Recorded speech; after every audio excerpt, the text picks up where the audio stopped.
Robert টি Kiyosaki রচিত rich dad পুর dad ধনীরা কিভাবে অর্থ আবিষ্কার করে বইটি বাংলায় অনুবাদ করেছে দিবেন্দু দ্বীপ। আজ পাঠ করছি বইটির অষ্টম পর্ব। এরপর বেশ কয়েক সপ্তাহ মাইক আর আমি আমাদের প্রতিবেশীদের ঘরের দরজায় গিয়ে তাদের ব্যবহার করা টুথপেস্টের টিউবটা আমাদের জন্য রাখার অনুরোধ করলাম। বেশিরভাগ বয়স্করা অবাক হলেও মুচকি হেসে তারা শেষ পর্যন্ত রাজি হলেন। অনেকে জানতে চাইলেন আমরা এসব দিয়ে কি করব। তাদের প্রশ্নের জবাবে আমরা বললাম, দুঃখিত, আমরা এখন বলতে পারবো না, এটা আমাদের ব্যবসায়ের গোপন রহস্য। সপ্তাহ না যেতেই আমার মা হয়রান হতে লাগলেন। কাঁচামালের সম্ভার জমা করার জন্য আমরা তার ওয়াশিং মেশিনের পাশের জায়গাটা বেছে নিয়েছিলাম। একটা ছোট বাদামি রঙের পিচবোর্ডের বক্সের মধ্যে ব্যবহার করা টুথপেস্ট টিউবের স্তূপ জমা হতে লাগলো।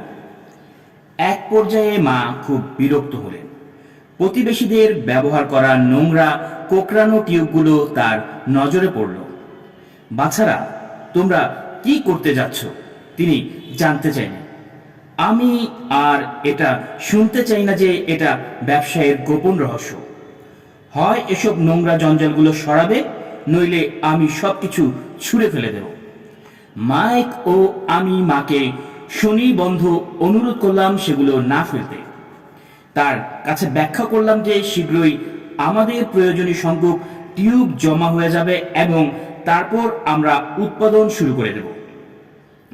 আমরা তাকে জানালাম যে আমরা আরো দু একজন প্রতিবেশীর টুথপেস্ট টিউব শেষ হওয়ার অপেক্ষায় রয়েছি।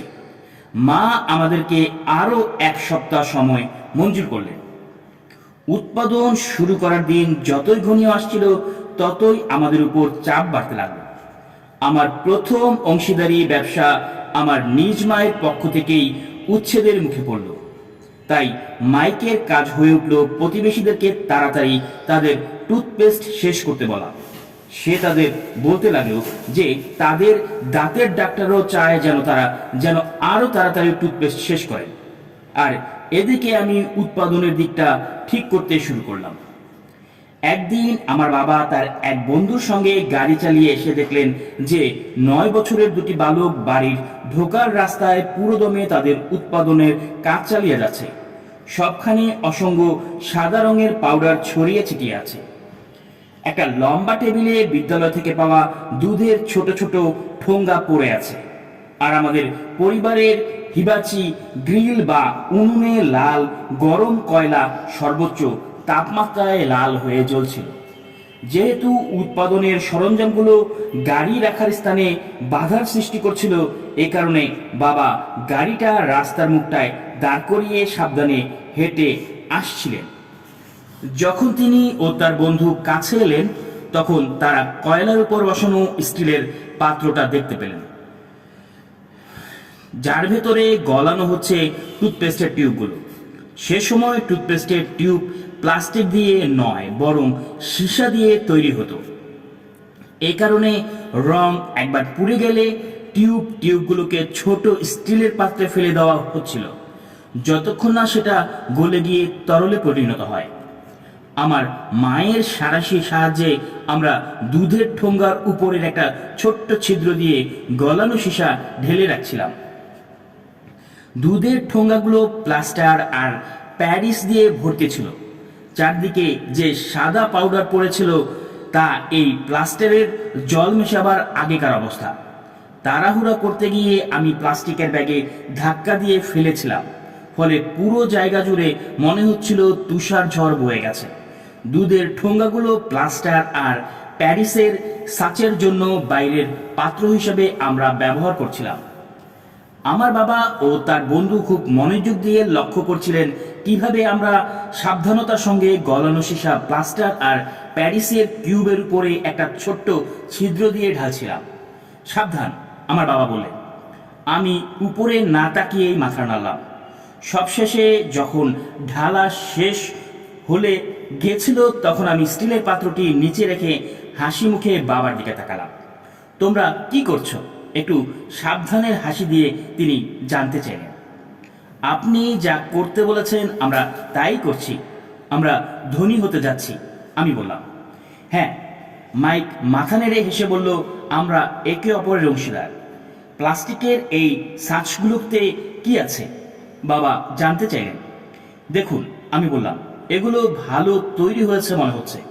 যে সিলটা কিউবটাকে দুভাগ করেছে, আমি সেটাকে ছোট ছোট একটা হাতুড়ির সাহায্যে ঠুকলাম। অতি সতর্কতার সঙ্গে আমি প্লাস্টারের থাচের উপরের অর্ধেকটা টেনে ধরলাম, আর একটা সীসার তৈরি নিকেল নিচে পড়ল। হে খোদা, আমার বাবা বলে, তোমরা সীসা থেকে নিকেল বের করেছ? আমি, ঠিকই বলছেন। মাইক বলল, আপনি যা করতে বলেছেন আমরা তাই করছি, আমরা টাকা বানাচ্ছি। বাবার বন্ধু ঘুরে দাঁড়ালেন এবং হাসিতে ফেটে বললেন। বাবা মুচকি হাসি এলেন এবং তার মাথা নাড়ালেন। তার সামনে দুটি ছোট ছোট ছেলে দাঁড়িয়ে, সামনে আগুন ও এক বাক্স শেষ হওয়ার টুথপেস্টের টিউব দিয়ে সাদা ধুলোয় ঢেকে তারা আকর্ণ বিশাল বিরাট হাসি দিচ্ছে। তিনি আমাদেরকে সব কিছু রেখে আমাদের ঘরের সামনের সিঁড়িতে তার সঙ্গে বসতে বললেন। তিনি হাসি মুখে শান্ত গলায় বলল, জাল করা শব্দটির অর্থ কি তা আমাদেরকে বুঝিয়ে দিলেন। আমাদের স্বপ্ন চুরমার হয়ে গেল। আপনি বলতে চাচ্ছেন এটা অবৈধ? মাইক কাঁপা কাঁপা কণ্ঠে বলল। ওদেরকে ছেড়ে দাও। আমার বাবার বন্ধু বললেন, তারা হয়তো এটা স্বাভাবিক প্রতিভা বিকাশের চেষ্টা করছিল।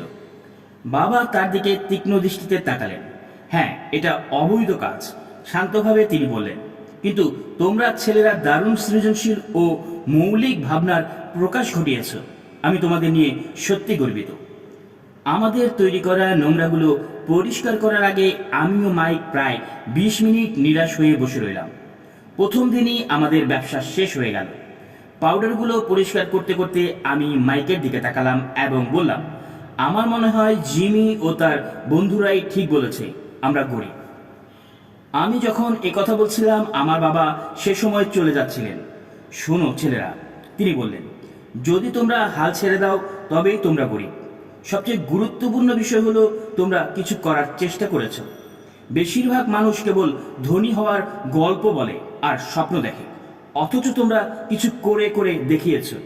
আমি তোমাদের দুজনকে নিয়ে সত্যি খুব গর্বিত। আমি আবারও বলবো, চেষ্টা চালিয়ে যাও, হাল ছেড়ে দিও না। মাইক আর আমি নীরবে দাঁড়িয়ে রইলাম। কথাগুলো খুবই চমৎকার, কিন্তু আমরা তখনও জানতাম না আমরা কি করব।